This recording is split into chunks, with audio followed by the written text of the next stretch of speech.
जैसे कि हमने पिछली वीडियो में जैनिज्म या जैन धर्म को जाना था, आज की वीडियो के अंदर हम राइज ऑफ मगध या मगध का उत्कर्ष जानेंगे।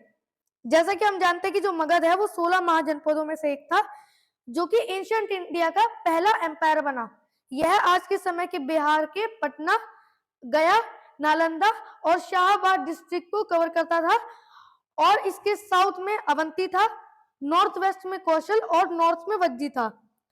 वास्तव में मगध का राइज हर्यक वंश यानी कि हर्यक डायनेस्टी से शुरू हुआ, जिसका पहला शासक था बिंबिसार, जिसे पहला ऐतिहासिक और इम्पोर्टेंट राजा माना जाता है। वह बौद्ध धर्म को मानता था। बिंबिसार ने 544 बीसी से लेकर 492 बीसी तक यानी कि 52 ईयर्स तक यानी कि सालों तक मगध पर शासन किया। बिंबिसार ने मगध का विस्तार, एक्सपेंशन, मैरिज अलायंस, डिप्लोमेसी और वॉरफेयर यानी कि युद्ध के द्वारा किया और मगध को एक पावरफुल एम्पायर बनाया। बिंबिसार ने कौशल की राजकुमारी के साथ मैरिज करके यानी कि विवाह करके काशी का कुछ भाग मगध में लिया, वही अंग को युद्ध में जीत लिया। अवंती के राजा की बीमारी को ठीक करके उसको भी मगध में अलायंस किया। बिंबिसार को उसी के बेटे यानी कि अजातशत्रु ने मार दिया था और 492 बीसी में वह मगध का शासक बन जाता है। अजातशत्रु ने ही 483 बीसी में जो फर्स्ट बुद्धिस्ट काउंसिल हुई थी राजगीर में, उसको ऑर्गेनाइज कराया था। अजातशत्रु ने कौशल और वैशाली को जीतकर मगध की टेरिटरी का जो टेरिटरी थी मगध की उसको एक्सपेंड किया। अजातशत्रु ने मगध पर 460 बीसी तक रूल किया। अजातशत्रु को भी उन्हीं के बेटे उदयन ने मारकर 460 बीसी में मगध के शासक बन गया और पाटलिपुत्र को राजधानी बनाया, जो कि आज के समय का पटना है। मगध के अगले शासक बने उदयन के पुत्र नागदशक, जो एक कमजोर शासक थे और उनको उन्हीं के ही अमात्य, जो कि उस समय की एक हाई ऑफिशियल रैंक थी, जो कि शिशुनाग थे, उन्होंने नागदशक को मारकर शासक बन गए और इसी के साथ हर्यक वंश या डायनेस्टी का अंत होता है और उदय होता है शिशुनाग वंश का, डायनेस्टी का।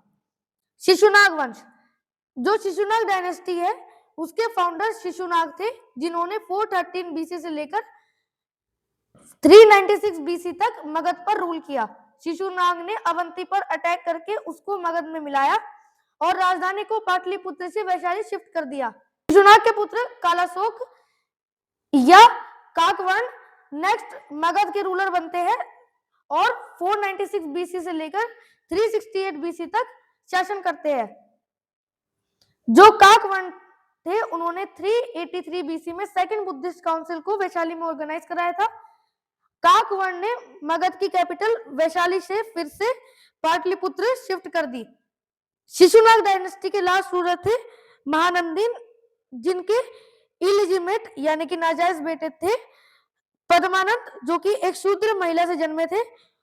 उसी पद्मानंद ने शिशुनाग डायनेस्टी के आखिरी रूलर यानी कि लास्ट रूलर यानी कि जो महानंदीन थे उनको मारकर शिशुनाग डायनेस्टी का अंत कर दिया। नंद डायनेस्टी या नंद वंश, महापद्मानंद ने नंद डायनेस्टी की शुरुआत की और 345 बीसी से 329 बीसी तक मगध पर रूल किया। ये एक पावरफुल रूलर थे।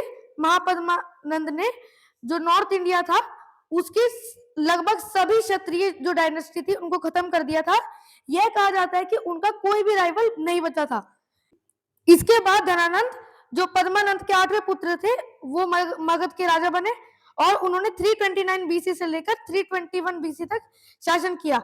धनानंद के समय में ही 326 बीसी में अलेक्जेंडर द ग्रेट ने भारत पर अटैक किया था, जो सेकंड विदेशी आक्रमण था भारत पर। धनानंद जो थे वो नंद डायनेस्टी के आखिरी रूलर थे यानी कि लास्ट रूलर थे, जिन्होंने मगध जो एम्पायर था उसको इंटैक्ट रखा, बट कोई भी टेरिटोरियल एक्सपेंशन नहीं किया। दूसरे, इन्होंने अननेसेसरी टैक्स लगाकर जो जनता थी उसको परेशान किया। 321 बीसी में जो धनानंद थे उनको चंद्रगुप्त मौर्य के द्वारा मारा गया था, जो चाणक्य थे उनकी मदद से, और जो नंद डायनेस्टी है उसका अंत हुआ और जो मौर्य डायनेस्टी है उसका उदय हुआ। आज की वीडियो में हमने हर्यक वंश या डायनेस्टी, शिशुनाग डायनेस्टी या वंश और जो नंद डायनेस्टी थी उसको समझा। अगली वीडियो में हम मौर्य डायनेस्टी को समझेंगे। धन्यवाद।